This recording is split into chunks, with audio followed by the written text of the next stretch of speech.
Ketika ada orang yang haus dan lapar menantikan Tuhan, dengan kasih-Nya, Tuhan akan memenuhi orang-orang yang haus dan lapar itu. Ketika Tuhan ketemu dengan perempuan yang kedapatan suaminya banyak, orang itu minder karena dia harus ke sumur siang-siang supaya tidak dilihat orang karena dia dicemooh. Tapi dengan ketemu Tuhan, hidupnya diubahkan dari seorang yang hidupnya tidak benar merubah sebuah kota. Hanya orang yang berjumpa dengan Tuhan dan mengalami Tuhan, orang itu akan ditarik dalam pusat kehendak. Semakin dekat dengan Tuhan, bukan sekedar hanya ibadah. Tapi setiap orang memiliki kerinduan dan kelaparan dengan Tuhan. Tapi ketika saya berjumpa dengan orang-orang yang haus dan lapar seperti ini, saya mau sampaikan sesuatu yang berbeda.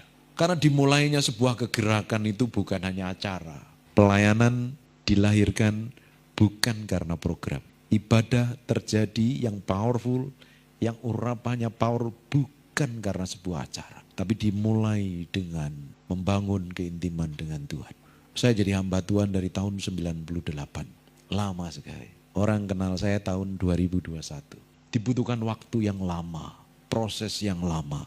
Tujuannya untuk membentuk yang di dalam ini supaya didapatin berkenan seperti yang Dia mau.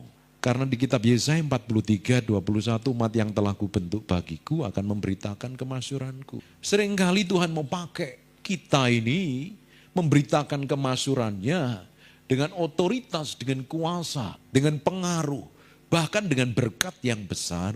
Tapi seringkali tidak didapatin wadah yang besar. Ada beberapa orang yang tiba-tiba diangkat tinggi tanpa melalui proses, tanpa melalui pembentukan. Ketika di atas mudah sekali jatuh. Sombong, belagu, bencekno, ngeselin, keras kepala, karpe dewe, saenak udele dewe, maunya sendiri.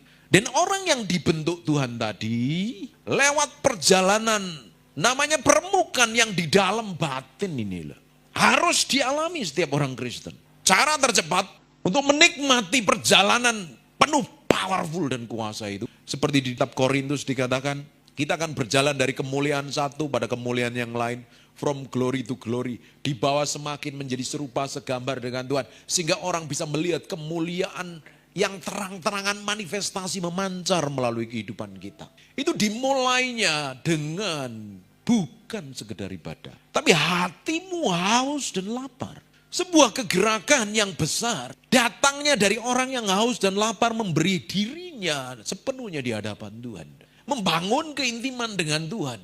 Mempersembahkan korban yang terbaik di hadapan Tuhan. Bukan duit. Duit datangnya dari Tuhan, kita seringkali kasih duit sama Tuhan gak seberapa kok. Dan Tuhan tidak tertarik dengan semua.